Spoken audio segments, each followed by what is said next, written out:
Everybody would turn off their cell phones, please, or put them on mute. We would appreciate that as a courtesy to everybody. And with that, I will call to order the City of Cottonwood Planning and Zoning Commission regular meeting in council chambers Monday, April 16th, 2018 at 6 p.m. Amber, may we have roll call, please? Commissioner Hart. Present. Commissioner Dowell. Present. Commissioner Narwood. Present. Vice Chairman Wasden. Here. And Chairman Williams. Here. Before we go on to the next item, I'd like to introduce our newest commissioner, Chris Dowell, and welcome him aboard. And really pleased for his service, and would like to give you a minute to introduce yourself to other commissioners. Just a real brief resume of who you are and what you're doing, what you've been doing. My name is Chris Dowell. I've been an Arizona resident my entire life.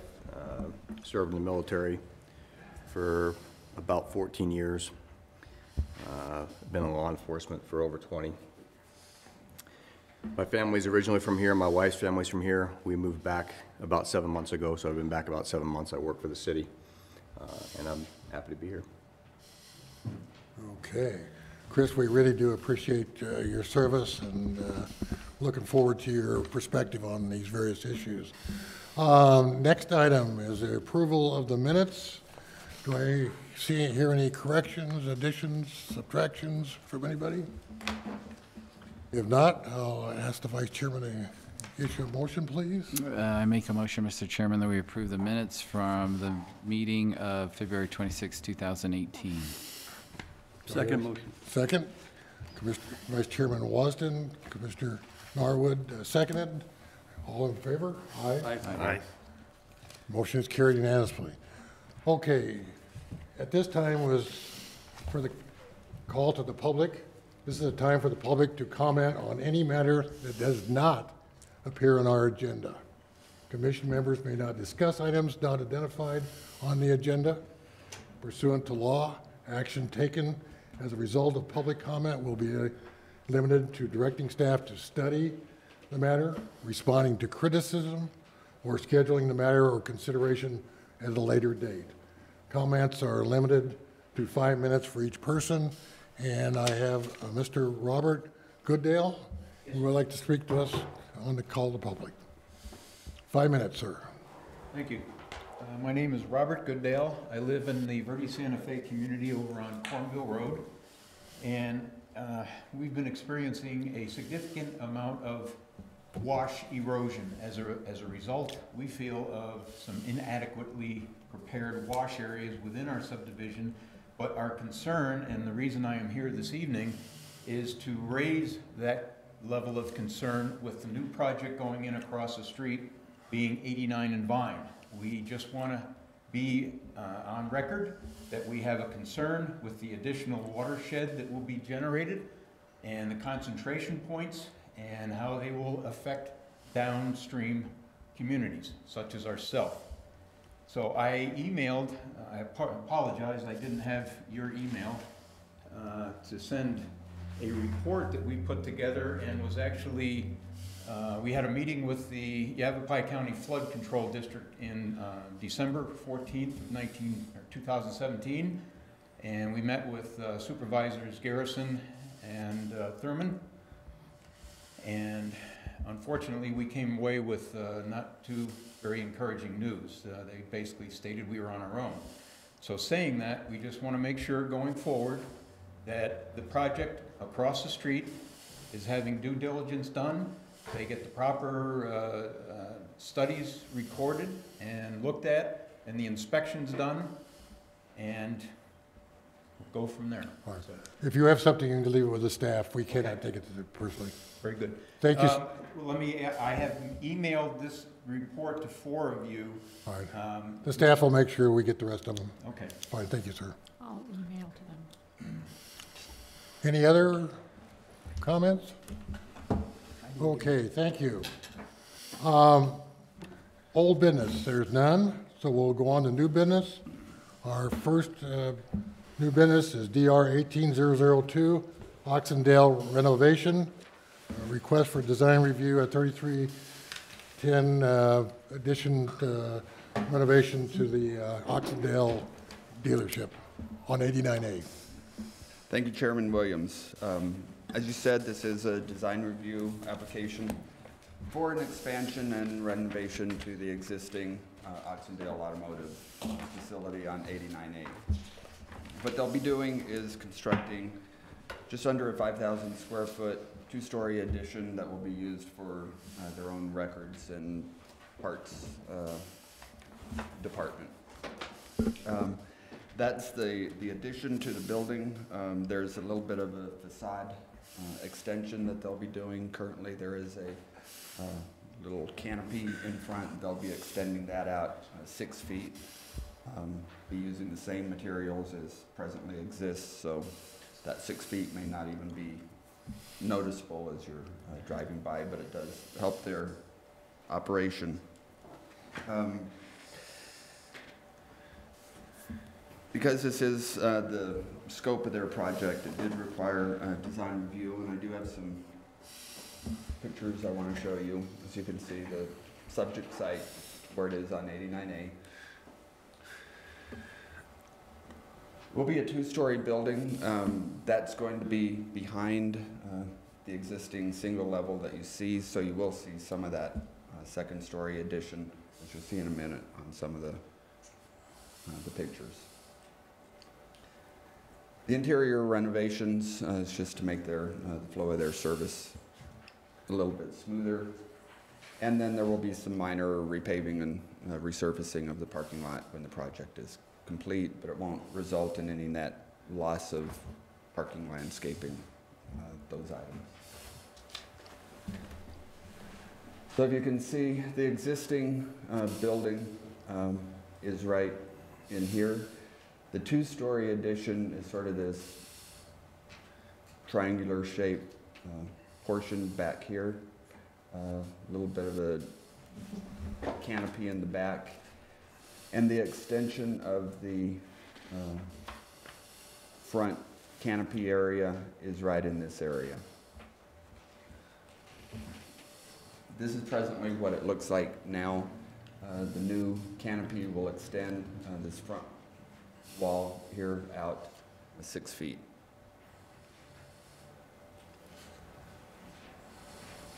So if you can sort of see, right here is their existing line, and the new front canopy dimension would be right in that location.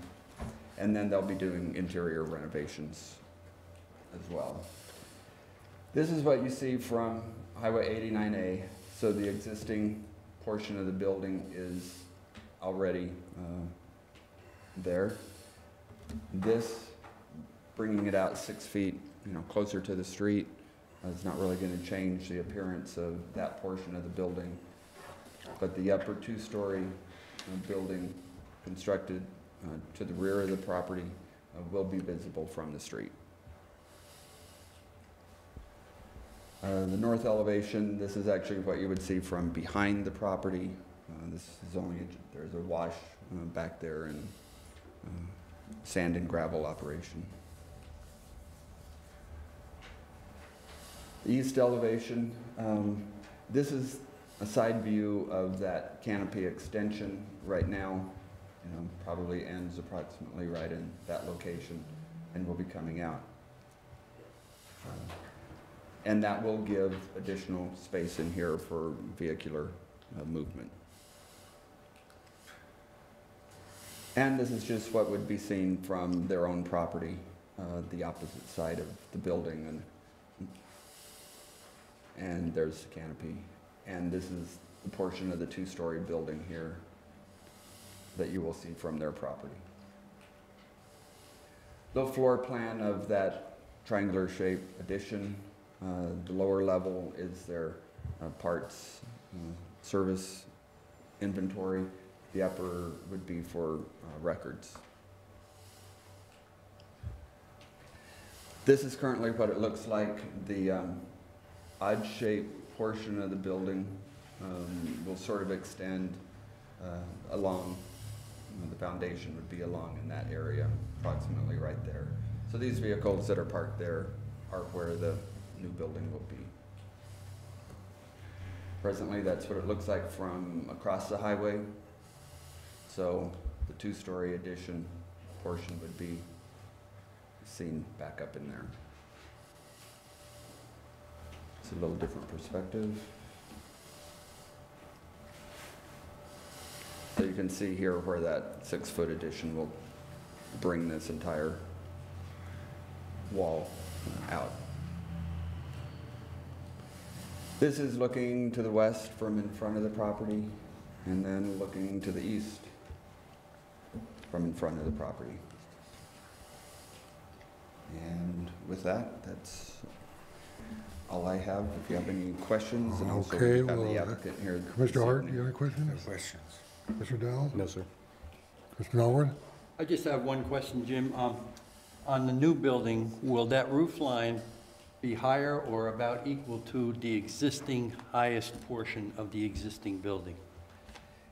Because that peak, okay, it's going to be much higher than that? Yes, yeah, well, this portion will, you don't see now, anything beyond the roof line. Yeah. That's the new portion. Is that like approximately 8 or 10 feet or so?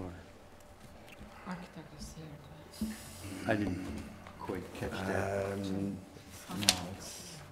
Yeah, the architect is here. Doors, Maybe that would be a good question for the architect. All right. Exact height. Yeah, we can ask the applicant there, Tom, if that, we'll get that clarified. That's a good point. Commissioner, I don't have any questions, no, for Jim. Okay. No questions for Jim. I have no questions either. Thank you, Jim. Okay. Your applicant's here. We'd like to Yes. hear from them, please. And we have Bob Woods, the architect, is here, so why don't you come and introduce yourselves? If you would give us your name, sir, please. Bobby Woods, architect at 1473 South Gray Bar Drive, Cottonwood. Cottonwood. So, first of all, good job, Jim, that covered it pretty well. The height of the, overall height of the building is 24'8". So it's approximately a 2-story building. Yeah. Okay. Anything else you'd like to discuss about it? A little or- clarification, the reason we pulled out the porte-cochere or covered area is they want to get 2 service lanes for the customers under shade. And if you kind of know how the parks and service operates, your customer drives into the shade, they get out of their car, and then Oxendale services it from there. So they really didn't have that opportunity with the setup they had. So that was the point of pulling that out, because Okay. of 2 complete lanes. That right there, that width allows for 2 lanes and a little bit of pedestrian. Good. Other than that, that was a very clear Yeah. description of the project. It's pretty straightforward. Okay. Commissioner Hart, any questions, sir? No. Okay. No, sir. Tom, any questions to the applicant? Any I'm further? good. You okay, Vice Chairman? Yeah, I had some questions, just if you go to the south elevation, Jim, could you go back there? Was there any consideration, because that is such an addition to the top of that, it's really, and you do have visibility coming up 89A, the south, or excuse me, the east and west. Was there any consideration to do something crowning around that, not on the north side, but to break that up, especially, you know, I don't know if that's a service door up there, but I'm trying to, from the design perspective. Also, I got you. All we Make did that really look- from a design perspective is understanding from the front of the street, we got the building in front of it that'll cut down the elevation. Then we held back the 2-story portion a little bit on both ends. So, you know, we didn't make that front and center in front of the 1-story. So there was a little bit of consideration. But the reality is, we're trying to get as much space as we could back there, and we felt by putting it in the back of the building, it's not gonna have much of an effect on 89A. Well, no, I'm talking just in terms of Cosmetics. cosmetics, how it looks on that top, Yeah. on the addition up there, crowning that or putting out something, you're stuccoing it, so, you know. Like another band, A 6 or 8-inch band. like we have the that's- same on the, over some of the other areas. Right, canopy. that draws a We didn't talk different about that. color, because it, and especially with that door, I think what you're doing is great, but you're gonna kind of have a little bit, you're gonna take away from what you're doing, and it's not a lot, it's just some cosmetic fixes I think will really enhance the building. And the other suggestion I had is similar with your pulling out that front 6 feet, and on those pillars, you've got the 2 pillars to the entrance that are rock faced. Just a thought of doing those other 2 pillars in front just to dress that up as well. I don't know if you can go back to that Yeah. same south view, Jim, and look at that, but I understand. Yeah, they have, right now, they have just a wainscot at the bottom of the column. right at the very bottom, Gotcha. and I know you've got, they're double set, so there's another column that's on the building, but on the front ones, the facing going up, those 2 additional columns that are out front, and crowning that top new addition so that it further broke that out, I think you're gonna get like a much better visual and look from that. It's such a, Well, we hadn't discussed that, but I think we'd be open to adding a detail maybe to crown the top of that, is what Yeah. you're saying? Yeah. like a pop out, you know, like I know what you're saying. You could just pop give it it out, some whatever. dimension and a different coat of paint or something like that that ties in, but that accentuates and showcases the building. I think it's little details, I think, that would really, So how would we difference. approach something like that? Maybe come back to you with. I don't think you'd have to staff? come back. We can recommend it in See if we our can come up with motion something? here, and you Okay. guys can, I think work. we're receptive to that, so taking a look at it anyways. Sure. Yeah. Yeah. Yes. I think we're gonna wanna keep the side pillars with the stone just coming up the Sir, would you come up to the microphone, please, and introduce yourself? Your name, please. We're recording this, so it's on television, I so. am Matthew Oxendale. Okay. I was just going to comment on the side pillars where the stone only comes up a few feet. I think we want to leave that at that height. If memory serves me correct, that's the way we've done the primary building, coming across to the main building of the dealership. So I want to try to keep the look Match that. consistent across the That's good. Yeah. buildings. That's all, just wanted to Do comment. you have any problem about decorating along the top? I don't know, putting something, I don't think so. I would, I'd want to speak with Bobby a little bit more Sure. on that, but I think I can understand what he's talking about Yeah. there. yeah, 'cause it's a good building. It's a good-looking building, and with the stonework and the tile, and this would just sort of follow that same kind of theme, just to give a little break and add to it, because it's been been good-looking building, so. Yeah. All right. one other question, the old parts and service, I know you've got that facade still up there. Is that gonna be used as a future sign or designation? We just now got some information on our signage, and that's going away, if I'm not mistaken. But we didn't, at this late date, we didn't want to submit all our signage. Essentially, do you have that handy?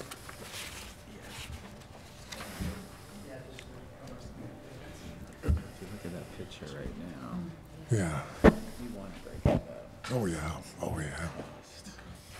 So the signage pretty much remains the same, it's just new. So on the far left, it's going to say Oxendale.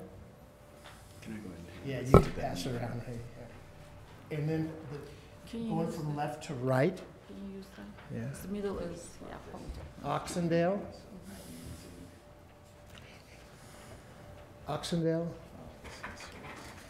Then we'll go parts and service here.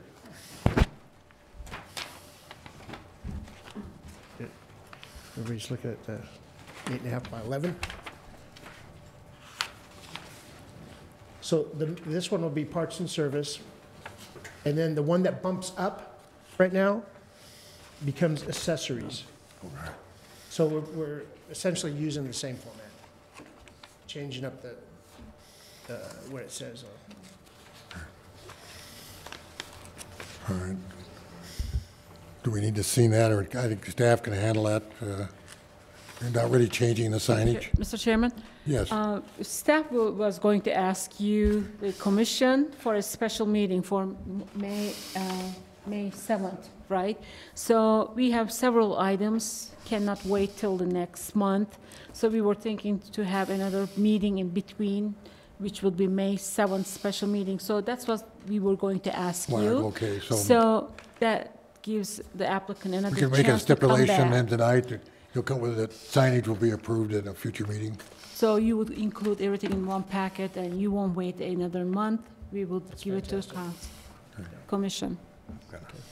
Yeah, yes, Commissioner Hart. I notice here on these, on the drawings, that looks like you're making an effort to, like for the accessory sign, bring the lettering into conformance to the lettering that you're using on the rest of the building, rather than the garish red lettering. Right. Is that, Well, am I just seeing this begun the correctly? effort of trying to make the signage work out a little better. So this was the first rendition. We hadn't really intended to Don't share know. it with you tonight. Yeah. But that's the point, that they're right now working with the designer. Well, I mean, And that the was my Oxendale. question. Is that the direction that you're going? Because I think that would be a very good Right. direction to go. Right, All right, Because well, the red there on the right just, right. clashes with the building and everything else. Okay, that well, you're we'll doing. take that up May 7th, so that gives us an idea, some input, okay. And so, any other questions, Commissioner, on the building itself? The design? Appears to be questions to the applicant? You have No further questions. any questions? No Questions, sir? Questions? I'm fine. Thank you, Mr. Woods. We appreciate it, and we'll possibly see you May 7th. Okay, so let me understand this. On May 7th, that's the point actually where a decision will be made. Correct. So that we're not making a decision tonight with additional requests. We're coming in for one No. shot deal on May 7th. Is that what I'm understanding? 7th would be for the signs. Sign only. We'll make Sign a only. decision right now for. Thank you. Yeah. That's what I was hoping. Yeah, Okay. we'll make a Wanna sure decision. that was clear. We- yeah. Thank Yeah. I thought everything is coming on the 7th, so it's up to you how you want to go. No, I think we go ahead with the design, what we've got tonight. It helps Now- move forward with the Question, sir. project. The two stipulations, we've got several stipulations, which we'll go over with you, but two additional ones. One will be about signage approval at a future meeting. Second will be I'll leave our vice chairman up to word that on the decoration of the second story Fantastic. to come back. That would be a stipulation, and you can work that out with staff, but And maybe we can do that on the 7th also? Yeah. Is that the idea? On that, coming back with, or working out with the staff? you could probably, Approval for that. Yeah, we're going to add that as a recommendation tonight. we'll go over those. If you have any question before we vote, we'll ask you a question whether those are all fine. Mr. Oxendale too, and then we'll go forward, okay? All right, perfect, thank you. All right. Anybody from the public wish to speak to this matter? I don't have any slips, so I'll close the meeting to the public. Commissioner Hart, your comments, sir. Well, I agree with our other chairman there, or other member, about trying to get some relief on that, the two-story section in the back. Just something to give some kind of visual relief rather than a stark background. And I think that would be a worthwhile endeavor. And also, when you approach the signage, bringing the signage so that there's consistency in the lettering. Because right now, it looks kind of hodgepodgey. Commissioner Dow, any comments? I would just agree also that the top needs to have some kind of breakup. Other than that, I have no questions. Okay. Mr. Norwood, Nothing further, Mr. Chairman?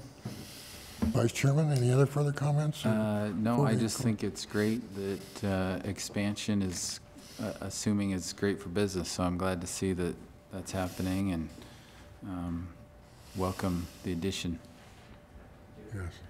I would second that very much, and continuation of a good project, and always like to see the businesses growing in our town, and So with that, Vice Chairman, I would entertain a motion, please, sir.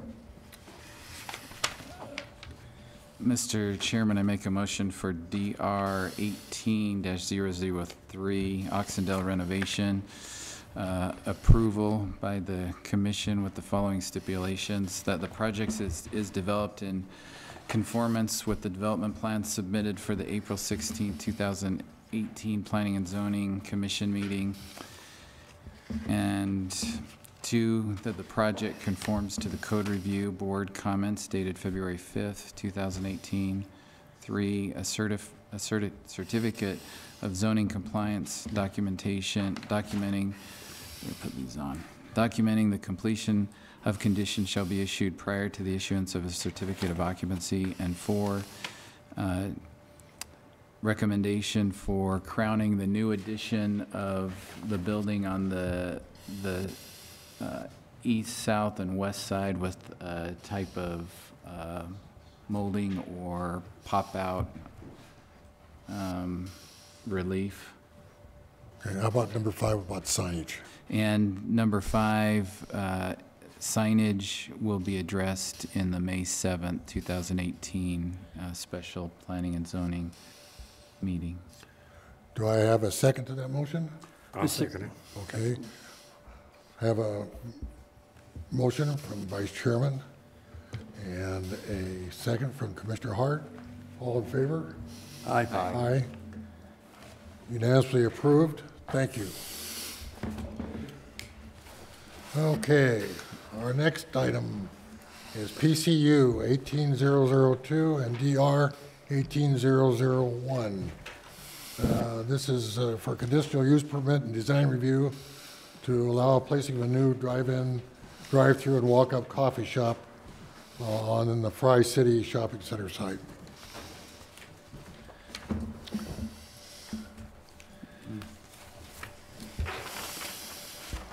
Thank you, Mr. Chairman, Commission. Good evening. We have tonight PCU 18002 and DR 18001 for a Dutch Brothers coffee shop located on the north end of the Food City Shopping Center. If you remember, there used to be a smaller coffee shop there. It was recently removed, but it had been there for a couple years, and previously it had been placed there and also removed. What these guys are looking to do is cut out a portion of the current property from about here over and up like that. It's gonna be about 0.64 acres. They're going to build a roughly 860 square foot building. There's not gonna be any interior access to the public. It's gonna be drive-through and walk-up only, with a patio for people who want to stay there and enjoy their refreshments. The portion they're going to cut out is approximately 0.64 acres. The total shopping center is about 7.92 acres. It's going to be a one-story building. They're going to provide 29 parking spaces for that parcel, that new parcel. They're only required to have 24. The lot split's going to, and the development's going to cause 105 parking spaces to be removed from the existing shopping center. And they currently have 456. Before that takes place, with that removal, they'll have 351. Under the current parking ordinance, the shopping center would be required to have 411. The shopping center was built prior to the city zoning ordinance going into effect, so they accommodated the parking even without it being part of the ordinance at that time. There's the layout of their property. Again, it's a little square portion on the very north end abutting 89A. They're going to maintain access on the 2 driveways on the east and west of it. Have their own circulation through this part here. The staff requested and they accommodated that they remove these parking aisles here on the south side of the property to maintain access way, so people have a way around the development. They don't just cut through parking spots. So they have that drive aisle there. The drive-through is gonna have double stacking, provide for numerous vehicles to be stacked in there. There's gonna be a low screen wall along this section here to help block headlights from 89A, from the vehicles in the driveway and the vehicles on the highway, so nobody's blinding each other. Their landscape plan meets all code requirements. There's 2 large pine trees here that are gonna remain. They're not gonna remove those. They're gonna clean this up, add some additional landscaping along 89A and around their developed property here. Trash enclosure is kind of in the center right here, breaks up the parking here and here, allows for plenty of circulation, also being landscaped around that. Some of the elevations of what the proposed building will look like, it's pretty standard. Those are some conceptual views of it. And that's a proposed street view looking at it from that eastern driveway on 89A. Here's that wall I was just talking about there. Some pictures as it sits today. These pictures were taken late on a Friday afternoon when you'd think it'd be fairly busy in there. The parking lot is not usually very full, at least from what we've seen. Again, that's Friday afternoon showing the parking there. And keep in mind that the parking only includes what is available for the shopping center, including around this side over here, all along here and up by these buildings that are off over here. It doesn't not include anything with the bank. The bank's its own separate property with its own parking. It's a view of the driveway looking at 89A. There's the bank in the same, not on the same property, but in the same complex. That's across the street, used car lot. That's looking towards the east down 89A and up towards the west and then back towards the main grocery store within that shopping center. That's one of the driveways there. Engineering is going to require them to improve this section here, make it compliant. There's no requirements to do anything else with the driveways, right in, right out, anything like that. That would come from ADOT anyways, and they're not in a position to make them do that for this development. It requires conditional use permit because it is zone C1 right now, light commercial, and this is a drive-through facility, requires either C2 or a conditional use permit in the C1 zone. There's a representative of the project here to answer any questions you may have. And turn it back over to you. Okay. Commissioner Hart, do you have any questions of Scott? Yes.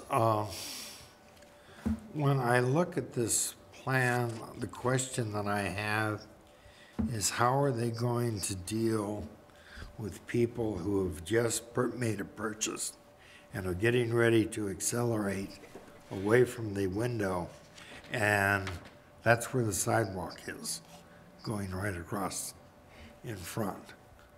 Right here? Yeah. Yeah, they just put that sidewalk in to accommodate any pedestrian traffic coming off of the sidewalk here so they can access and they don't have to walk down through the driveway. Is it that they're not anticipating very much pedestrian traffic? That's a question I'll let the applicant answer. They'd be more inclined to know those details.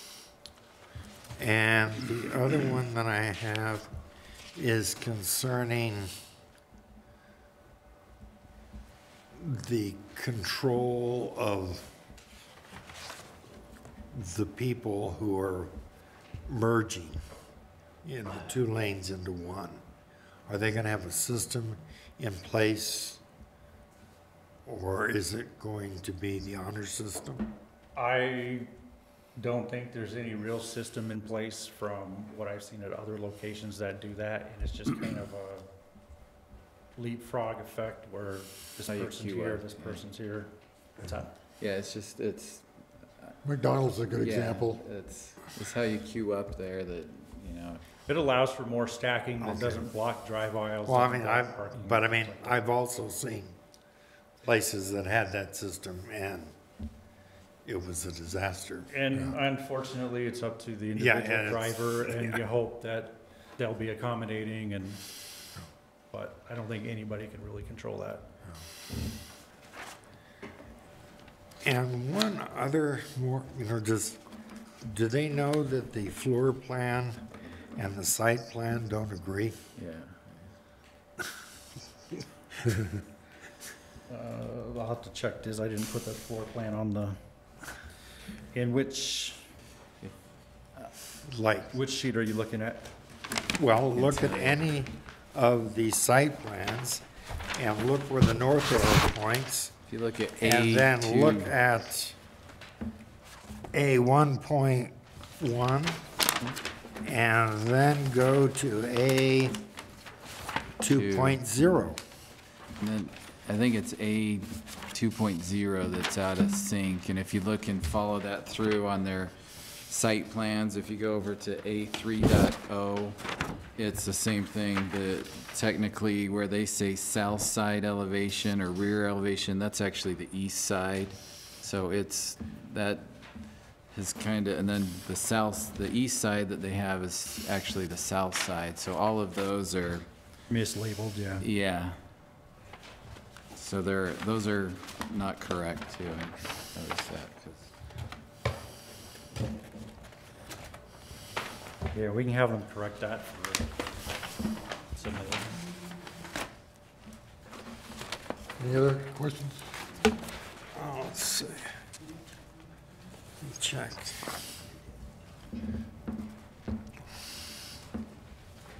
No, that's it. Thank you. That's it. Commissioner Dowell, any questions? No, sir. Mr. Norwin? Yes, would you show us where the outside patio area is going to be? And I'm not, Yeah, it's gonna be right here on the south part of the building, right here in this area. okay, so maybe this is a better question for the applicant, but,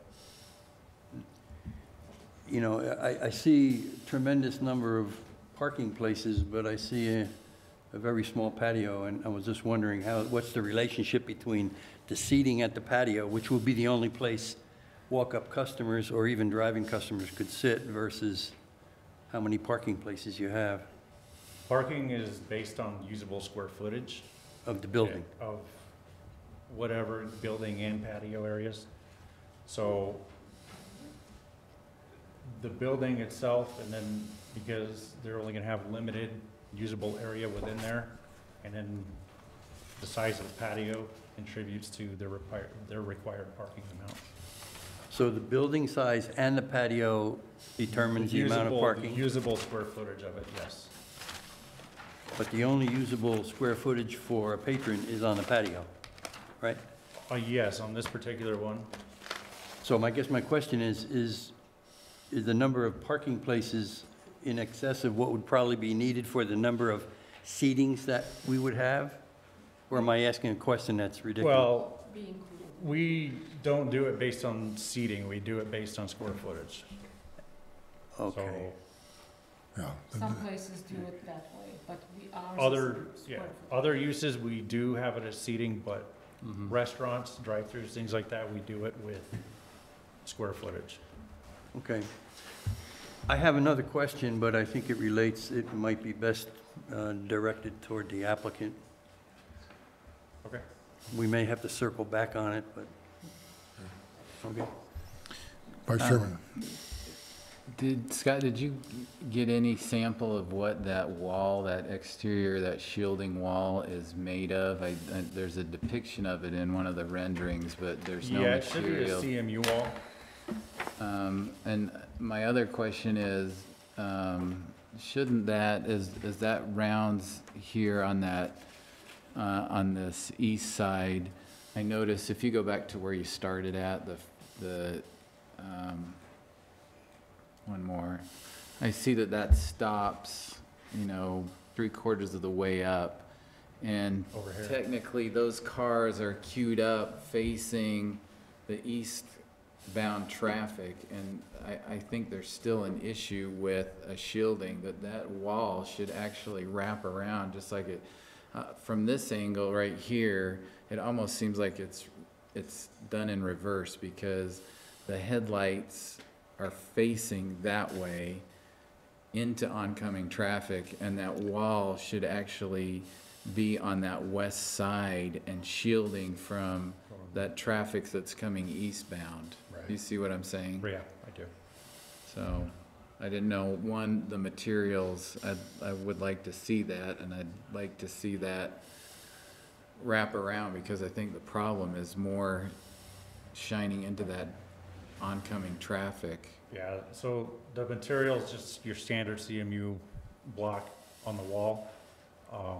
And that could be part of, Yeah, I Stipulation didn't know to if you had extend that. any update on that, or, We can ask the applicant maybe to see what they have to say. Okay, I don't have any questions, Scott. Right. Okay, the applicant is here. Representative?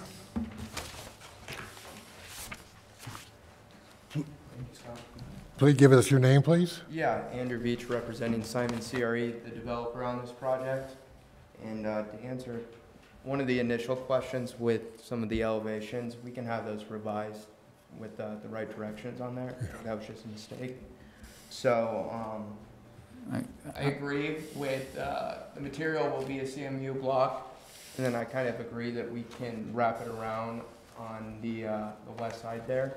That makes a little bit more sense. So we can revise that as well. I'm just gonna, while you're talking about Sure. revisions, it seems, in addition to what we just talked about, what Commissioner Hart brought up, the depictions themselves, which I understand are merely an idea of the concept, basically, but you're basically giving us a depiction of what I would say is a two drive-up window building. Mm-hmm. But in our case, you're taking that second drive-up and making that the patio, is that right? Because the reference, and I'm looking on page A3, Okay. and what you say is the north side elevation at the very bottom left-hand corner, which is actually the west side. So if you're looking at that, I don't know if you have that on the slide, Scott, that might be easier for people to look at. A3, you said? Yeah. Yeah, there we go. So bottom left-hand corner, Yeah. assuming that I've read that right, what shows on your plans is basically, that's a drive-through lane on the right side and also the left side. On the right side, it's that little bar up there is referenced in your notes as a clearance indicator for pull-through on there. Mm-hmm. So are you saying that is basically the patio? So I guess I'm getting a little confused here. So I think where the confusion is, what I believe is the east side should be on the front elevation, the north side. I think that was flipped. And then as for the patio, are you're talking about on this? Okay. Yeah, maybe if I, Right here? Is this what you're Exactly, referring to? yeah. Yeah, exactly. So that would be the patio. You're correct on that. That's what we have. okay, so Yeah. but I didn't see any indication where, other than your notes in here indicate it's a drive-through lane, and that's a clearance marker for traffic on your notes, so I'm assuming that was just something that wasn't updated on your end. I I think wanted to that clarify. was the case. So, I can revisit with our architect who's supposed to be here today, but had an emergency, so I can, clear that up. Yeah, Um, it just doesn't match up with what's presented, similar to what Commissioner Hart mentioned about the elevation references to north, south, east, and west. yeah, and we can have those updated and then sent back to review as well. Sorry. Any other comments sir, on your project, or?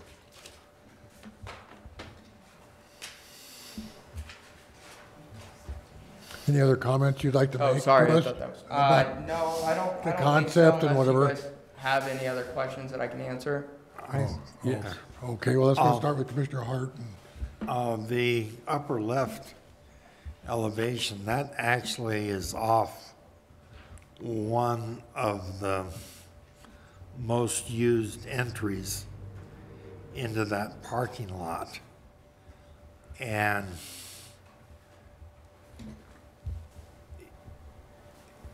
is there any way we can get some better relief on that elevation? I mean, you just come up and the introduction to your project is actually a blank wall.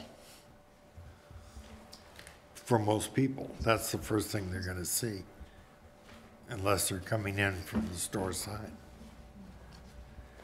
Yeah, so we'll, I think you need to take a look at that and see, like I said, get some three-dimensional relief, material relief, something going on, because that's not a very good introduction to your building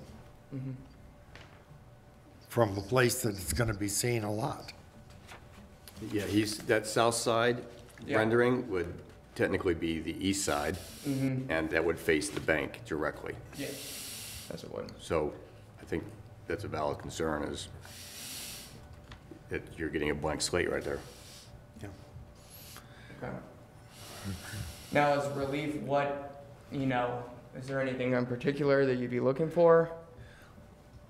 Well, I know you're probably gonna run into some signing,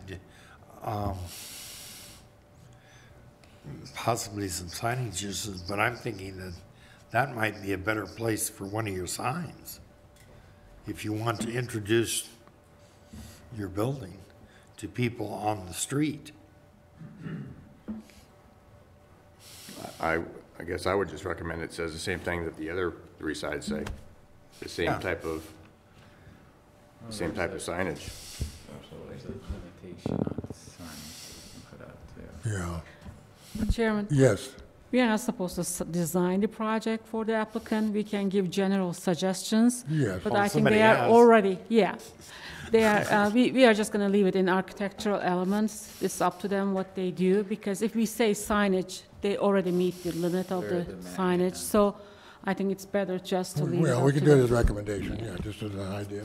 That's what we're really, that's for you, that's, But something Noted. to jazz up Just to break up. that part, because that's gonna be your first introduction to your building yeah. for a number of people coming in. Okay. Commissioner Norwood. Yes, I have a question. It's a general question, but I'd like you to give me some specific answers on this question. Okay. And it is as follows. Have you considered alternate circulation patterns, ingress and ingress and egress to the site? Because there's, I'm sorry. Sorry, didn't mean to cut you off. Yeah, I can foresee some issues, particularly during peak hours. Now, the first question I have relative to circulation is, what would be the peak hours for this business? Well, Dutch Rose, from kind of the traffic studies that we've done on other sites, you generally from 8 to probably 7:30 to 9:30 is going to be the peak hours in the morning, as people are going to work and commuting to work. So those are the kind of the rush that they do see. How about PM in the afternoon? PM, I wouldn't classify as a rush hour. I mean, as people are coming home from work, you'll definitely see an increase in traffic. I wouldn't call it a peak hour though, relative to the overall operations of the store. Okay. Have you considered, instead of entering the site from the east and the west, but enter the site only from the south and exit only to the south? I'm not sure with the queuing and the stacking of the drive-through, how that would work out. I'll answer that, if I, Chairman? Yes. If I may answer that, yes, we did go through several designs. This is not the original design they came up with.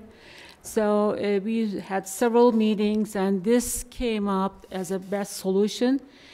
remember, whatever they do, they are taking parking spaces from the shopping center. So this was the one minimized parking lots and also circulation. Original design came up as, and access points were closer to the street, but for the rush hours, we thought that will be creating problems, so they worked with us, they brought it to south. Right. And also, we had some concerns about the trash container and circulation of that, the way the trash truck coming and picking it up. Maybe after 2-3 options, this was the last position we thought everybody was agreeing on this is going to work the best. Yes, they did have several options, and this was all with the staff recommendations and engineering department, public works, all of us. This was the final design. It just looks to me as if there can be some issues in ingress and egress, particularly with the entrance and the exit onto, from the west exit. Having to cross that traffic, I thought it would be a better idea, or if it was a workable idea, to just extend through those 2 parking places, and on the right entrance from the south, and you lose 3, but you have an excess of 5 parking places anyway. So you could give up the 5 parking places, still be within ordinance, and enter and exit from the south side, and not have to have cars maybe stacked up to leave if you're that busy. I do understand that at 8 o'clock in the morning, the supermarket isn't all that busy, but still, I was just wondering if that made more sense, but apparently it was considered and not the number work. 1. Yeah. Okay. Vice Chairman? Any No more questions. Thank you.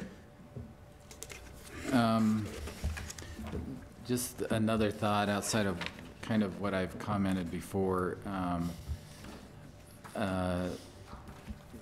In my opinion, it seems like you're retrofitting an existing concept that you've put in a lot of different places, and I believe you're missing an opportunity, kind of what Commissioner Narwood mentioned before, out on the patio. When you look at your renderings here, they're outside of the inaccuracies we've already mentioned. Even the concept with the wall is not accurate.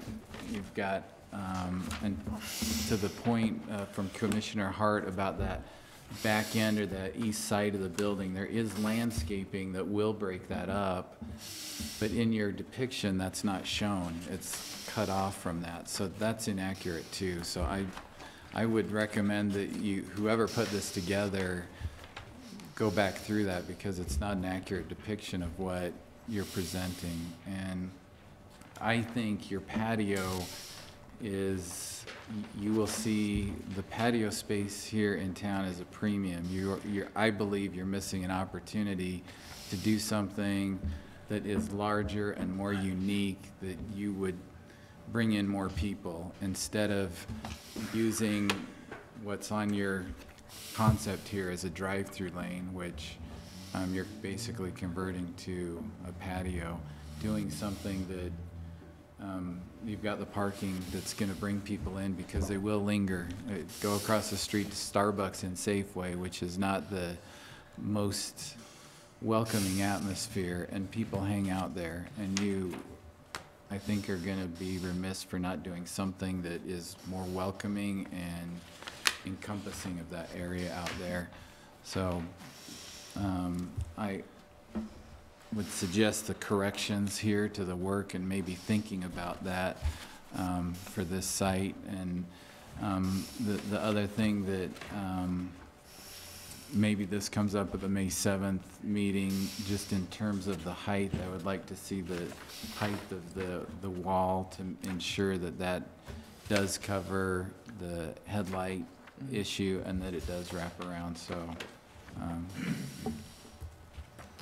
those are all the questions I have for you, / comments. I don't have any questions. Okay. I don't have anything Thank you, sir. Thank you. Thank you.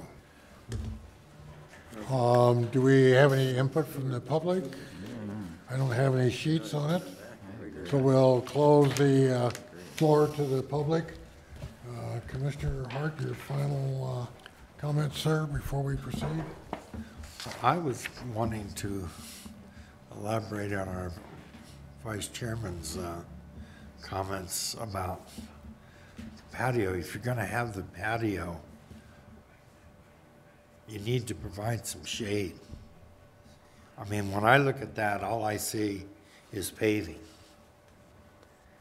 And there are going to be a lot of times of the year when it's rather warm around here. And if you want people to congregate, you're going to need to give them a place with some protection from the sun.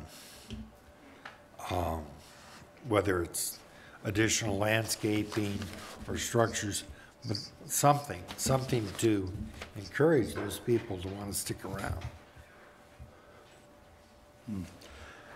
I have a comment, Mr. Chairman, when it's All right. appropriate. Mr. Dowell? I think it's an exciting project, especially for that corner, and I think there's a lot of enthusiasm about this, and a lot of people would embrace it. But at the same time, I'm with the other commissions about it just being a cookie cutter, throw it down, because that's what we do. Coming from Maricopa County, where I've seen quite a few of these Dutch Brothers, I know that the business there is going to kick up immensely, and I know that this is going to really kick up the level of use for that corner. But again, I think it needs to be planned, and I think it needs to be planned well. And right now, I'm not sure that it's completely planned as well as it should be for this. And with that corner, I think it needs to be,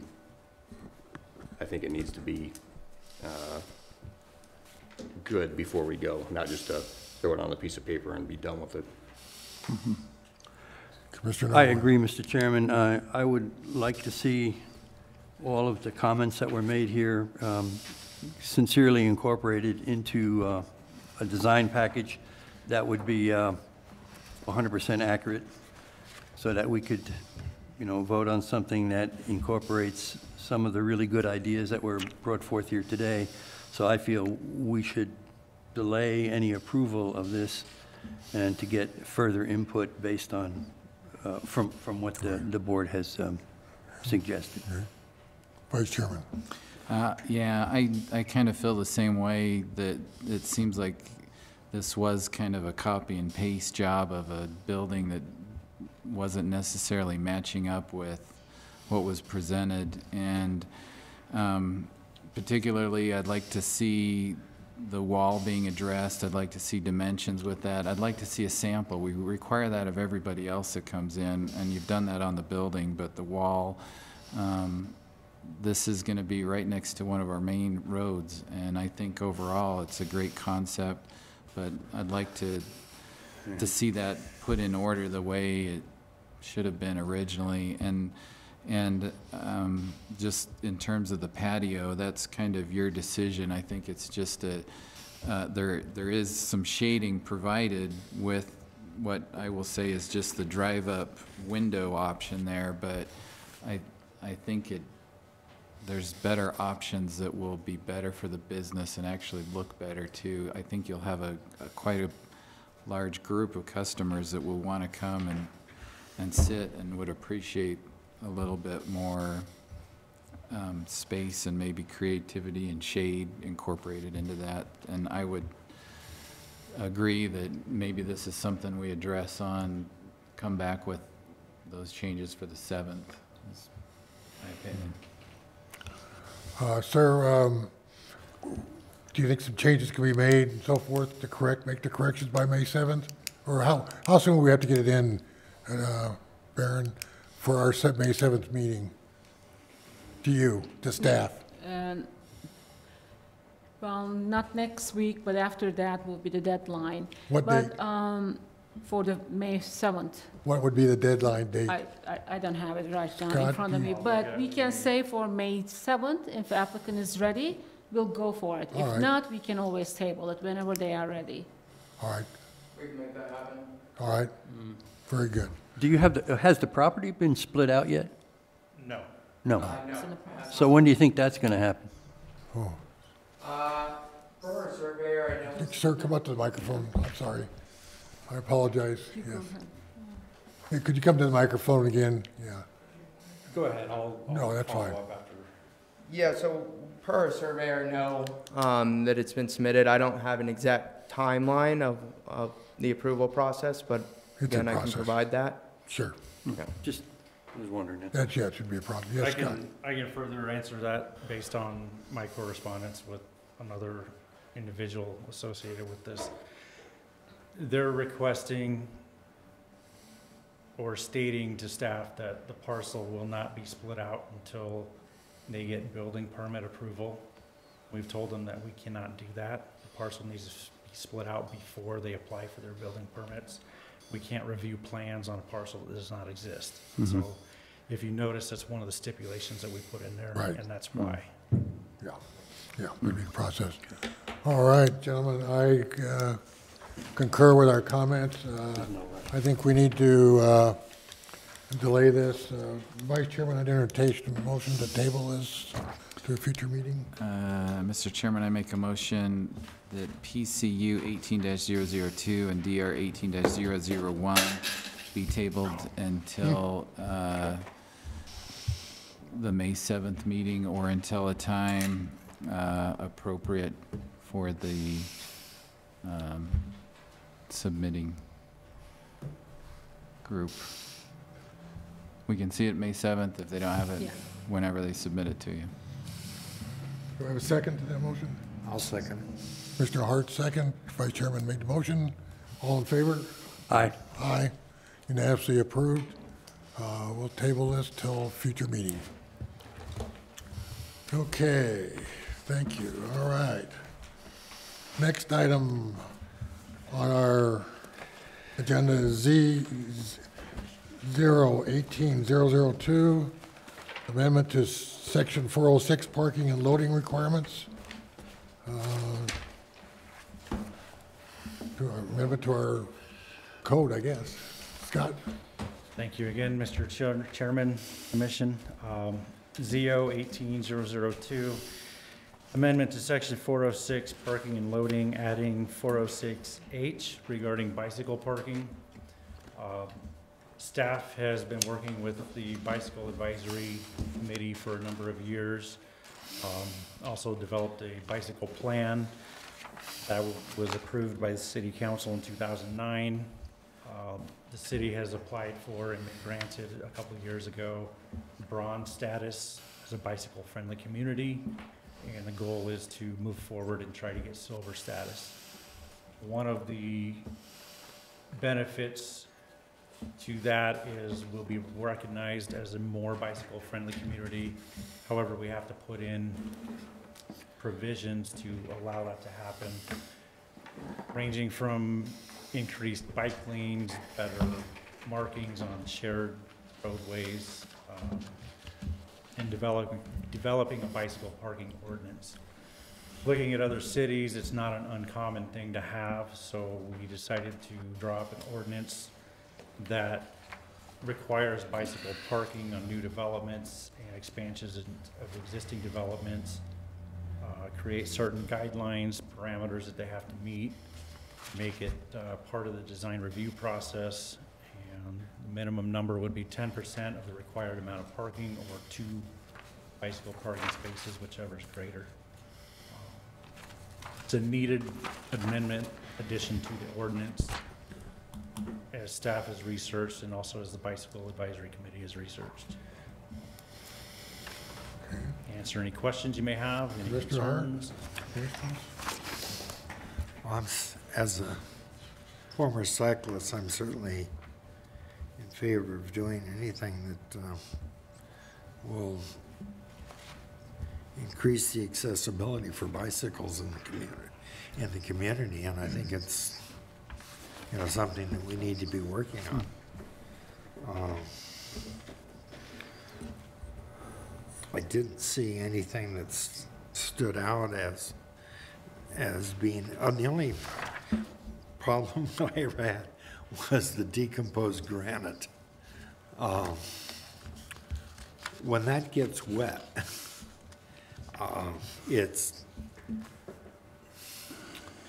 your tires just really sink in it.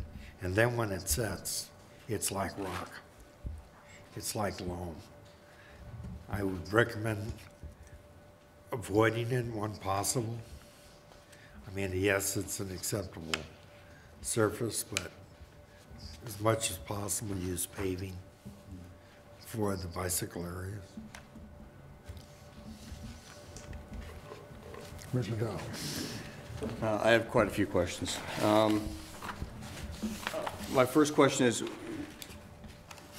did we get this ordinance from one that's existing already? Did we take it from another city or another municipality that we liked? Or did we kind of cut and paste and this will fit us better here or here? I think a little bit of that. One of our other planners who has since retired drafted most of what you see here. Okay, because my concerns are, I know there's an exception, you have an exception written in here that talks about, number 7 says the Planning and Zoning Commission may allow exceptions, blah, blah, blah. I'm not a fan of having those kind of exceptions because I believe it's more of a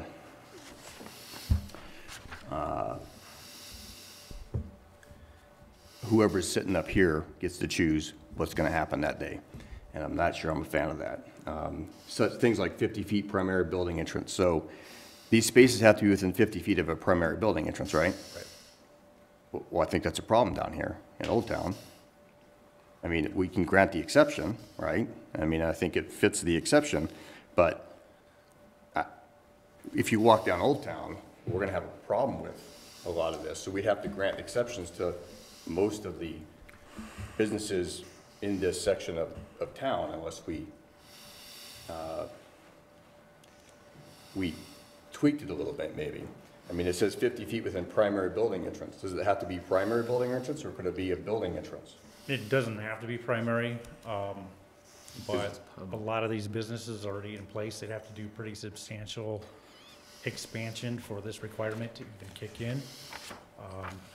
I don't have a map to show you right now, but right down here on the corner of Pinal and Main Street, they're looking at doing a bike rack right there on the side of the curb for public bike parking, so that'll help alleviate some of that. I think the buildings that are already existing and the businesses that are already existing are probably good to go, but we're hopefully going to see quite a bit of growth down here in Old Town. We have some buildings that are coming up, and we have some new growth opportunities. And I think with those, if you start pushing 50 feet from this front door, if this building goes up for sale, you start pushing 50 feet from this front door, where would we put that at here?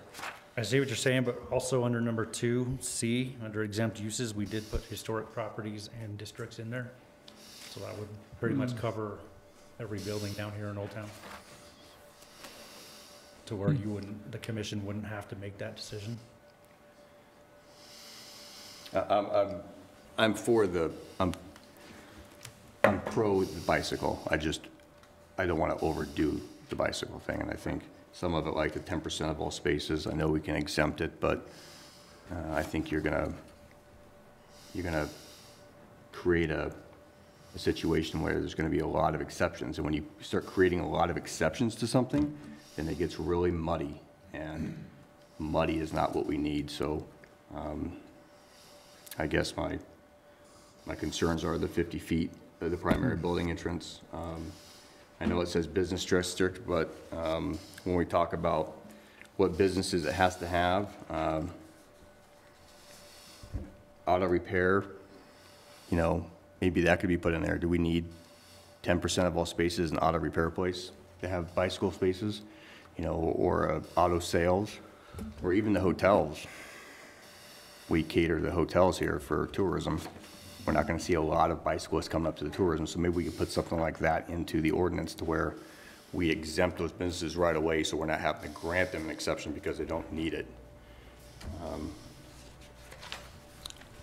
And again, we have places like Walmart. How many spaces are at Walmart? I'm guessing 1,000. So if we have 1,000 spaces at Walmart, by the rule, we'd have to have 100 bicycle spaces. Right. So, I do see what you're saying. Staff has worked with the Bicycle Advisory Committee, doing, you know, the best route with that. There are representatives here that can guide you on their feelings on that and why we kind of stuck with this the way we did. okay. Okay, just a minute. Okay, any others? No, I can wait for. That's fine.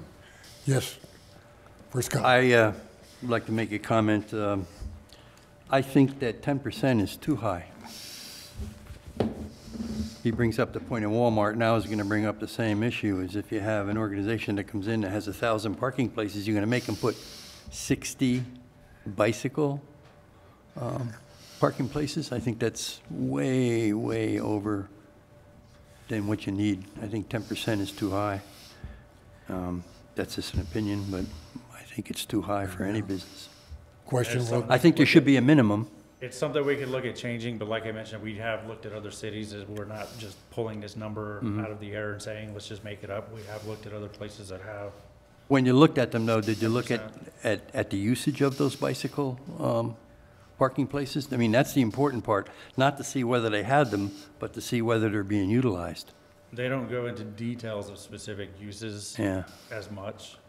But that would be the only way I could see that you could properly evaluate, not just pulling out a number from whether it's in Maricopa County or whether it's in Yavapai County, but whether or not they're being utilized. And I can certainly understand that you can't get that data, but I would rather err a little bit in the favor of less than more, because I don't think having, 60 bicycle parking places or 20 or 30 is going to encourage anybody to use their bike to go to the store if there's 10 spaces.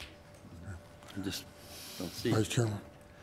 Yeah, Scott, was there, with the committee, was there any discussion about including unicycles? It seems like there's a lot of talk about bicycles, and unicyclists don't appear to be mentioned here at No, all. I'm sorry, we were biased against unicycles. It sounds like it.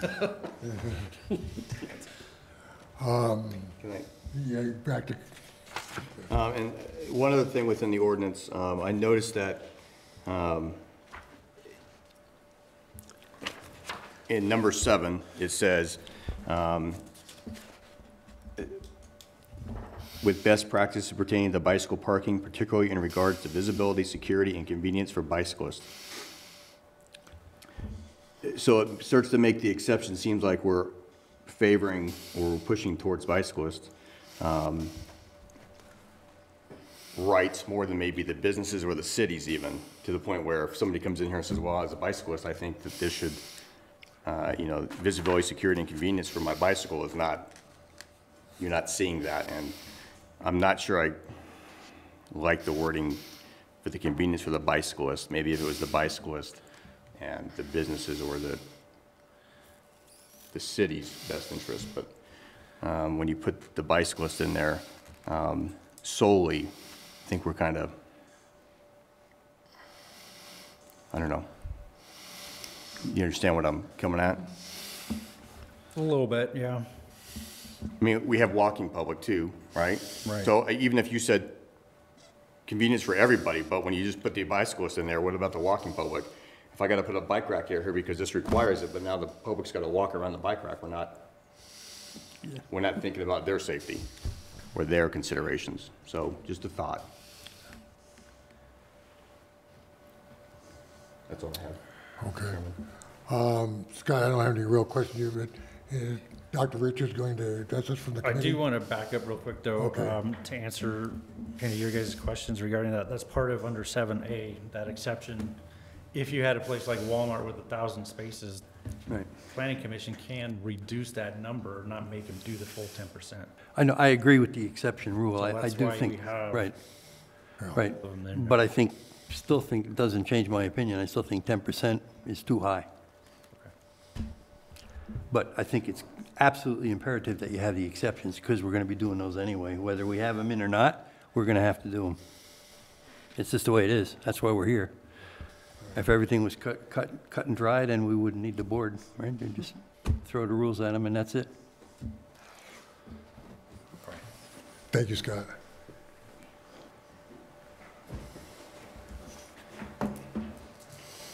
Your name, please. Yes, Nancy Gottschalk. I work for Yavapai County Community Health Services, and it is through that work that I represent the Bicycle Advisory Committee, but I'm also a resident here in Old Town and a bicycle commuter. So there's a few things I'd love to address if I can. First is the development of the ordinance it began before my time with the BAC. But it's gone back and forth between the BAC and staff for truly years. There has been influence from standard ordinances, from Charlie Scully, who worked on it for years, from the general plan, from Flagstaff ordinance, Tucson ordinance. So it has very much been considered for our specific area. One thing I also want to point out is like a one bar loop, like we see in Old Town a couple of places. That is one loop is a parking spot for 2 bicycles. So when we're thinking about the space that is required, like I said, if you had to put in the minimum for 2 bicycles, that is just one loop. So that might address that concern there. And the 10%, it is certainly not beyond what other communities have done. Again, if the city of Cottonwood is looking to develop and increase bicycling, the city has just passed and approved bike lanes on Main Street. We need to be looking forward that people are anticipating that they aren't just commuting, or they're not just bicycling for recreation, that they are commuting, and it's hard to anticipate where they might be going. Perhaps their car broke down and they need to get to that car service station. So yes, the car service station would also need bicycle parking. I mean, people could ride their bikes to the same places that cars go.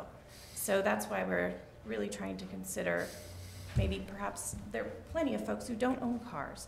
So I want to make sure that they have the opportunity to park their bike safely in a visible area where they're not asked to park, you know, behind a dumpster or something. That's kind of where the 50 feet come in. I think those were some of the concerns I heard. Yes. Okay. Commissioner Hart, any questions for Nancy? Well, I actually have some sympathy for one of the classic questions, because I've dealt with this before, was if you're going to your local big box to pick up a sheet of plywood, you're not going to find that convenient on a bicycle. So there are some places that are less likely to need a large numbers. But on the other hand, people who work there could just as easily ride a bicycle to work. So some kind of support for cyclists needs to be done. I think judgment needs to be brought in when in terms of, you know, on the 10%. Yeah, I mean, there are some places where 10% is not reasonable.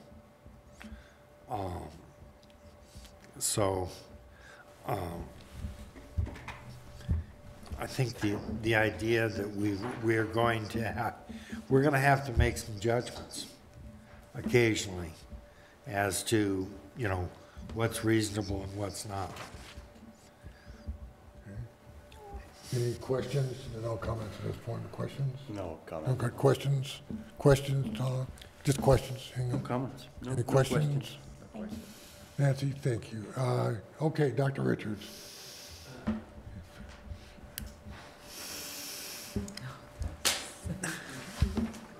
Dr. Bob Richards, I'm a resident of Cottonwood.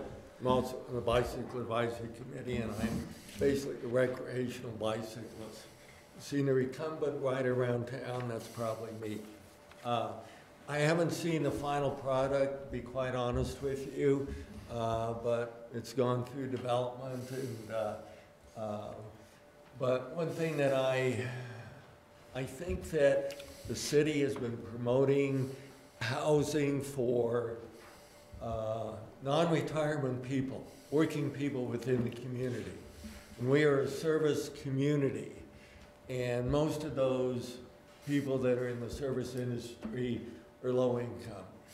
My concern is that if we have several projects going on of apartment buildings, and the presumption, I think, with builders and developers, you have an apartment building, you have to give enough space for people that are riding motorcycles or have cars. Okay? I think, and I don't know if it's in the ordinance or not, but I think part of the consideration needs to be that apartment buildings need to have space for bicyclists. If you're indeed orienting towards low middle income people, they may not have a automobile, or if they do, maybe one part of the couple is using it, and they need to get to their workplace by using a bicycle. And many apartment buildings will have one space maybe allotted to secure bicycle parking. I don't know if it's in there, to be quite honest with you, because as I said, I haven't seen the final product. But I think that bicycle parking for apartment buildings needs to be a consideration. Thank you for your time and attention. Thank you, sir. Any other comments from the public? Okay, if not, I'm going to close the floor. Comments on this proposed amendment? Okay, yes, Mr. Dell. I guess my comment is I'm very much for the bicycle community, and I think we need to make space for it.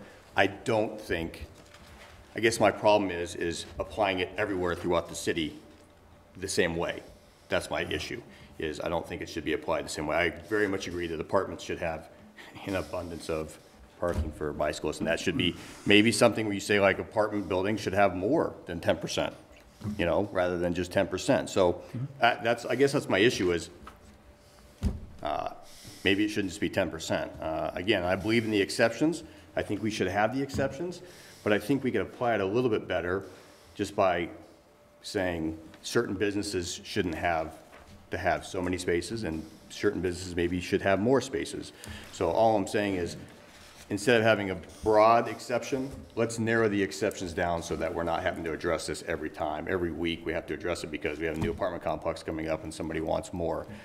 Maybe we can put in there steps. You know, apartments need more.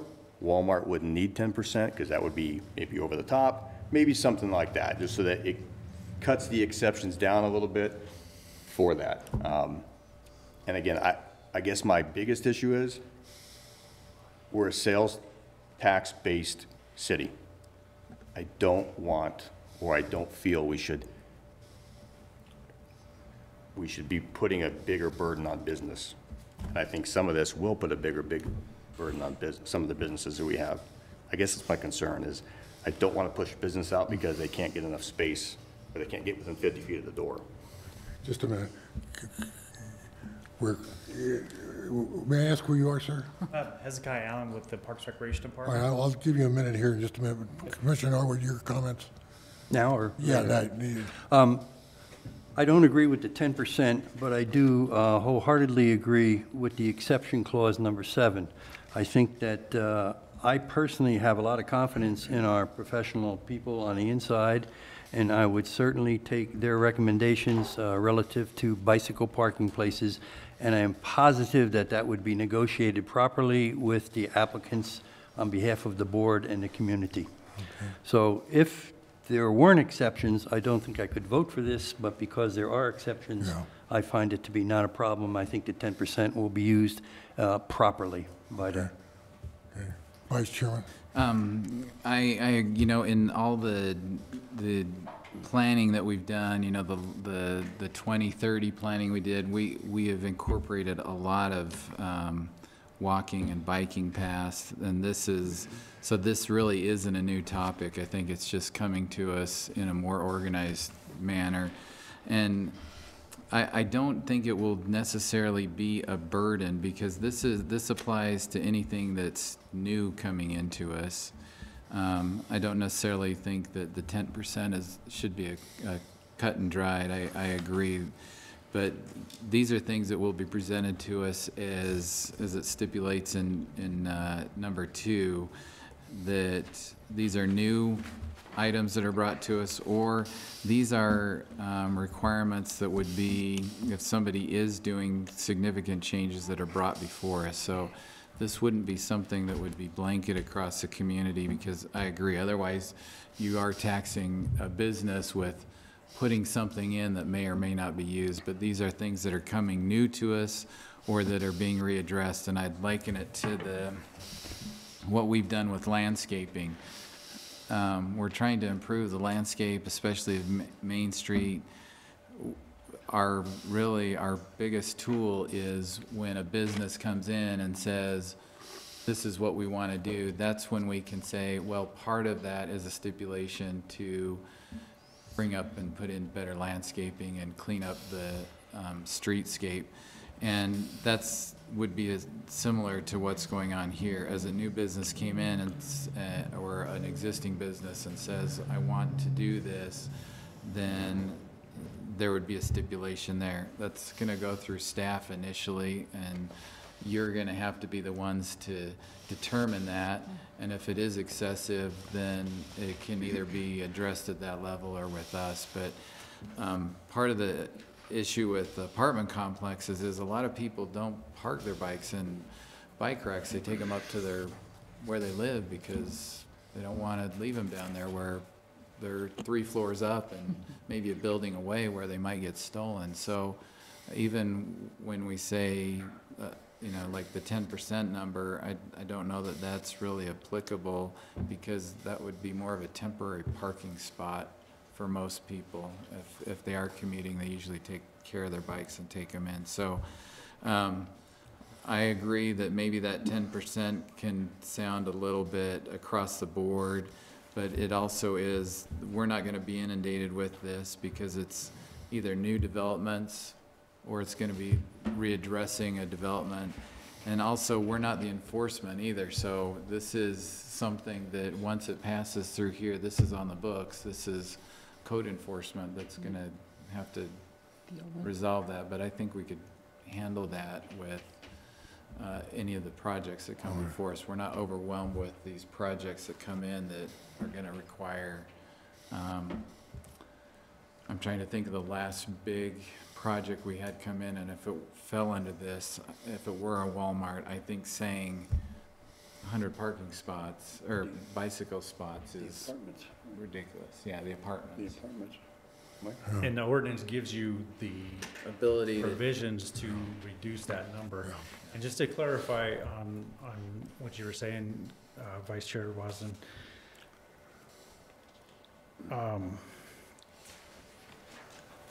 this is only for expansions of projects that require design review. It's not just any expansion that just goes through staff level review and approval. It's got to be something that's subject to design review in front of the commission before this kicks in. Yeah, and that's what I'm saying. For the last year, that's maybe 1 or 2 at the very most projects a month, and I would say it's closer to 1 of existing projects that come. Hearing the commission's concerns, looking through the ordinance, I feel that what your concerns are addressed in here. Back to applicability number 2C, you know, it includes the historic properties, the historic districts, self-storage facilities, and where determined is not practical or feasible. So if you get those businesses that come in that just don't look like they would be beneficial for making this requirement stick, that's a reason to provide that exception. So those are in here to work with and allow those exceptions to be made. Thank you, Scott. How many parking place, bicycle slots do we have, let's say, for the rec center? Is that, do they have them there? I'll let, This gentleman here I is was from just the out rec of center. curiosity. let Hezekiah answer that. Your name, sir? Hi, Chairman, Commissioners. Hezekiah Allen with the Cottonwood Parks Recreation Department. To answer your question, and I hope I don't butcher this, Commissioner Norwood? Yes. Okay. We have a bike rack, and I think it'll fix 20 bikes 20. at this point. Thank you for your time today, and more importantly, thank you for your service. This is a commitment, and I appreciate it. When we think and when we put this in context, I commend you because you make decisions today that affect tomorrow. A lot of times we'll make these decisions based on today's data points and what we see around the community. So thinking in the future, let's picture this, that we build this great network of bicycle connectivity where we have trails and we have bicycle routes, and we create a community that is active, not only passive, but actively moving around this community on bicycles. Also put into context that the Forest Service is working on 128 miles of trails just on the West Mingus, the old shooting range that was just closed down. Our roads are not getting any wider, and so that's why communities are going through these complete streets models. It's because we have to have ways to move people around this community. And I think in context of business, we think that we're putting another piece of legislation on their back. In actuality, what the League of American Bicyclists have seen is that by doing this and creating this network, you actually increase economic activity tenfold. I challenge anybody to name the businesses from Walgreens all the way down to Old Town. Because you're cruising on a car at a certain speed limit, it's hard to see each business. But on a bicycle, it's very easy to see that. And so I think that the 10% ratio, a lot of communities do that. For example, New York, City Council also passed a bill mandating the commercial parking garages spaces for bicycle. 1 bicycle for every 10 cars, up to 200 cars.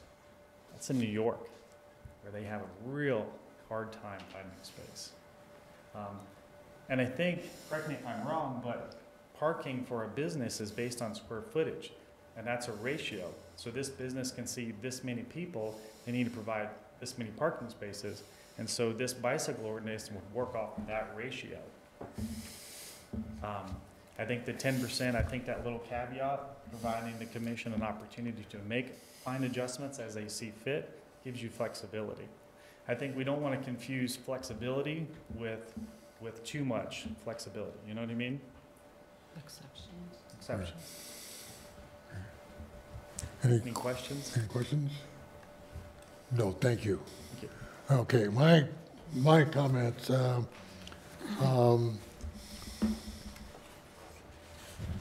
we definitely need something like this. This is a start. I also agree with Commissioner Dow.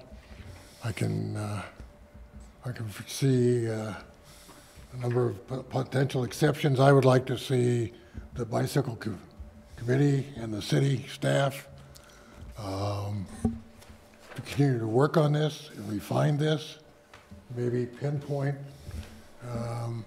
some areas where we don't have to be making exceptions all the time, that we can add to this. And you got some good general clauses, I think, which are good. But maybe we can, for some of these businesses and so forth, give some more thought to specific areas. Just make sure we're covered, okay? So that we're not up here having to make judgment calls of 5 or 6, 7 people, strictly left in our judgment. And, that's one of the reasons we're here. That's one of our jobs, I agree. And we will have that no matter what. That happens to any of our ordinances. But I would like to personally see this go forward to the city council, and then we continue to work on this, and refine this and possibly expand it, see what the possibilities are in the future. Yes, sir. So I guess I'm wondering, are you saying you want to send this back, or where do we all stand on this right now? All right, Commissioner Hard, as far as recommendation for approval to the city council, consideration amendment to our zoning ordinance, I'd recommend it. Recommend it, Mr. Dow? I would recommend it. Mr. Norwood? I would. I would too. I would too. All right, yes, sir. I'll entertain a motion, sir. All right. Mr. Chairman? Yes. One quick comment. After you said that number 7 in exceptions, you were Yes. saying maybe the staff and bicycle advisory committee can work together in some of those. So this is just a suggestion, quick. Right now, we talked about, instead of having that planning and zoning commission may allow exceptions, do you want to change that to the department so we can work on that? No, I know, I'm talking about further amendments to this ordinance and expanding and growing this particular ordinance. Okay, my suggestion still, would you like to change that No. to staff would work with BAC as with the Well, project? I think that's just a comment on my part, a suggestion going forward. As far as this ordinance goes, I think I like it the way it's written. Yeah. I want them to come back to us if we, after studying it, going forward, maybe a year from now, we say, okay, we've highlighted some areas that maybe we need to put in the ordinance so we don't have to have so many considerations for exceptions for the Planning and Zoning Commission. Maybe we don't. Maybe we just leave it the way it is. But that's more of a study situation. That's not a requirement of this. I still think the Planning and Zoning Commission should be the body to do the exceptions, yes. Right, I agree, and staff makes recommendations now on things, and I think we Yeah. should continue with bicycles. I don't think that should be handled any differently. No. So if you make a study on bicycles and you make a recommendation, we take that under consideration like we do anything else. Yeah. We down the road, there may not be any changes, but just Nothing changes. to just further look into this is what we're asking. But that's not that's just my comments, Okay. okay? We don't want to give Scott any more power. No. No power, no. Not too much, yes, sir. But Scott, just quickly, but I would like to say that, we would like to have a little bit more staff level approval in certain projects, which we will bring it to you later on. We don't want to bring every single changes or approval to the P&Z Commission, so that takes time from the applicant's point of view. Not for this one, maybe we'll change that in the future to make it faster, making decisions. No, I don't have a problem with but, that. No, we could do that. just That's keep one in of the things mind, could be studied as well. Staff level approvals are also important. Yeah, I mean, that could be make part of the study, yes. Yeah. Yes. Yeah, I'd just like to throw out there, as Nancy mentioned earlier, staff and the bike committee has been working on some sort of ordinance for a while now. I know we'd like to get everything perfect, one go around, we don't have to come back, we don't have issues, but worst case scenario, if this ordinance goes through, gets approved, and we find that there's issues later, Yeah. we can always make an amendment. That's what I'm saying, yeah, and just It's thought process going forward. So Look- hopefully it should work the way it's written, but if it just comes to be too burdensome that we can't get everything the way it should be or what the intent of the ordinance was, we can always look at making those amendments as well. Because one of the things we are, and we pride ourselves as well, and I think we need to do this, is we need to continue to be business-friendly community. And, we don't want to put too much burden, on our businesses coming into town and so forth either, undue burden. We do want quality development. And, but I see this as a good first step going forward, and let's go with it and see where it goes. Yes, sir. I'll entertain a motion, sir. I recommend for approval to City Council ZO-18-002, amendments to Section 406 parking and loading requirements, consideration of zoning ordinance text amendments to Section 406, adding 406.H bicycle parking. Do I have a second to that motion? I second it. Commissioner Hart, second. Vice Chairman made the motion. All in favor? Aye. Aye. Unanimously approved. Thank you, Scott. Item number 6, Z0-18-003, amendment to Section 406 parking and loading requirements.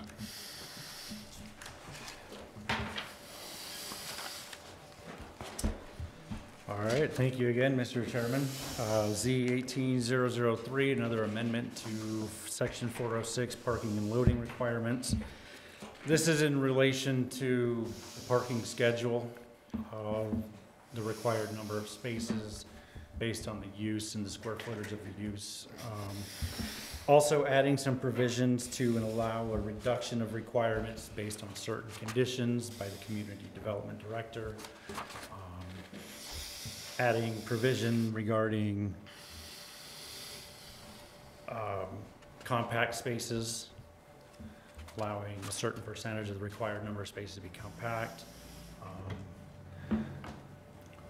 Also allow the community development director to require additional parking under certain conditions if it's warranted. It's not addressed in the ordinance. So there's a variety of things we're looking at here. The biggest is to change some of the requirements on the number of required spaces. Staff has done research looking at how we compare to most of the other cities and towns around here, including places like Sedona and Flagstaff that we all know have parking issues, especially in their downtown sections. So we've looked through it, looked at theirs, looked at ours, see how we compare. Most of it looks like we require more parking than the other places. So we'd like to come in more in line with what they do. One of the biggest things that we noticed is we base ours on the usable floor area of the building, whereas everybody else uses the gross square footage. So that's a significant difference on the number of parking that we require versus other places. This is just a little screenshot of what we found in Flagstaff and Sedona compared to what we were looking at. Everything that's highlighted is what we're looking at changing to more meet what they have. First one, for example, is guest spaces for multifamily. We have a certain number of spaces that are required for multifamily units, but no provision to require guest spaces. We've seen that that's been a problem in some developments, that you just have residential parking and now overflow parking goes into the street and other places because there's no guest parking. Bars, cocktail lounges, restaurants, again, we used to have, ours is 1 per 35 square feet of usable floor area, whereas Flagstaff and Sedona are 1 per 50 and 100 square feet of gross floor area. So we'd like to make those changes on those to do 1 per 100 square feet. Drive-in food facilities are a little different. They have theirs based on it as a drive-through, stacking spaces. We'd like to add stacking spaces, distance, a minimum of 4 vehicles from the ordering window or the service window. Changing used car lots, some convenience stores. We don't have one for convenience stores. We have it, it falls under retail. We'd like to add convenience stores as part of that as well. Retail stores, we're pretty close on, but again, the biggest difference is usable floor area versus gross square footage. So we'd like to change that wording to be more in line with what everybody else is doing. Again, shopping centers, offices and banks, medical, dental clinics, auditoriums, churches, wholesaling and warehousing, manufacturing and industrial. So looking at a variety of all these uses and what they require versus what we require, we adjusted those numbers to be better in line and to help numerous potential developments and previous developments that just, for example, one of the projects presented to you earlier, that shopping center, would now fall under the required number of spaces. With some of these changes that could be approved based on certain factors. Any questions you may have? Mr. Hart? What is the working definition that you're using for usable floor space? We have that as... Is that between the walls? No. Usable floor space in our usable floor area shall mean area capable of being devoted to the specified use. It does not include kitchens, restrooms, hallways, etc. It's very vague. So we interpret it as basically where the public can be. dining rooms, counters, ordering counters, things like that. Aisles, Right, things but like that. hallways don't count, restrooms don't count, the kitchen area doesn't count, storage areas don't count. Okay.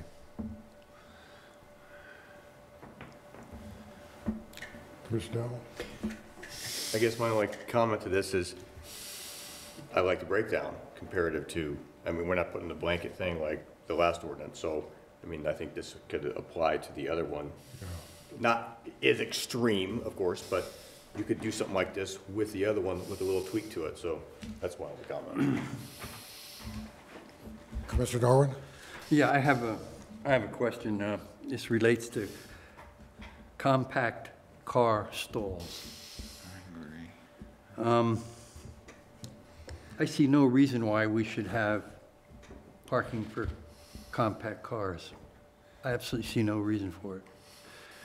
If you're trying to reduce, or the goal is to maybe reduce or relax the number of parking spaces, that's fine. I would take that space, and I would never have a compact car space, because if you only have one space left or two space lefts in the parking lot, and the last guy who comes in has a double-wide pickup truck, where do you think he's gonna park? He's gonna park Bigfoot in that little parking space. And I see that over and over again with the smaller parking spaces. I would just allocate the space to, the extra space to the number of spaces you'd like to have and make them all bigger and not make spaces smaller. I don't see any reason to have a smaller parking space for a compact car. Cars are actually tending toward bigger, not smaller nowadays, if you watch the financial news. So I don't see the benefit to anybody having a small parking place. In fact, I see it's a detriment. It's just an opinion, but think about that. Up to 10%. Doesn't make sense. I didn't know. That's all I have to say. I didn't know if the idea of the compact car space was to put more in there, but I agree with Commissioner Norwood. I think the compact car, Ford just announced they're not making the Fiesta their smallest car, that everybody's moving towards right now the trend, and then that can change, but my experience is compact car spaces are not for compact cars. It's an open space, and bigger cars are in there, and people are squeezing out. Cars are getting dinged up. I don't think it's a good idea personally, but I do like this idea. Parking has been one of those issues for years now that we've had to deal with. We finally made exceptions to Old Town to unburden the merchants from having these requirements, and so I think this is a step in the right direction to clarify it across the board and make it easier for businesses to understand coming in, and for you guys as well. Makes a lot of sense. So outside of the compact car thing, yeah. Scott, I would agree with that, those two comments. I really think this is really good, what we're doing, and getting in line, and getting a better definition of, gross square footage. It's a lot easier to calculate. And I would agree with the compact car situation. A few places I've been where there's compact car guys pulling there, Yeah, and they pull into the big boy spaces too. Oh, right? yeah. I guess I don't really, what's the real need for that? Baron, you have a comment? Mr. Chairman, I think we should give that option to people. They would like to use that, and also that option, it is up to the developer of that parcel. If they think that they don't need it, or they prefer to give regular parking lots, let them do it. Yeah, but certain areas, especially infill properties, they might choose that option. Yeah, well, they might So choose it is not like, what is the trend going? It is like people should have that option. We have that. It might be like they don't use that 10% of compact cars if they have the space. My problem is we're requiring up to 10%. Right. See, I don't think that should be, if they want to do compact car parking fine, that's up to them, that's Yeah, no, it's not a requirement. It It's an says may. option. It should be. just May? It says Okay. may. Well, Okay. it does give the applicant, though, an opportunity to squeeze in another parking place, right? Yeah, If he makes them all compact, right? But I remember, mean- we do have a lot of infill properties that Yeah. they don't have the luxury of Right. Yeah. providing bigger Okay. spaces. Not just, yeah, but it should I don't be an think it should be in option, the ordinance, may. though. I don't think it should be in the ordinance that it should be. I don't think it should be in the ordinance that they have to have 10% at compact. Not, they don't have They to don't have. have to, they can have up to 10% if they choose. They may. If they choose to have compact parking, then they can go up to 10% Oh, of what okay. they're required. Okay. I guess I misunderstood then. So They you're don't saying have- it's their option. We're not It's their option. ordinating that Right. they have to have We're 10%. not requiring it. That's But fine. if No they problem. do choose to do it, they can only do 10% of their parking. up to 10, yeah, so Right, that- okay. it's not all compact cars. Got it. All right, that's fine, I don't have a problem with that. Any other comments, gentlemen? Yes, If the developer chooses to use this option,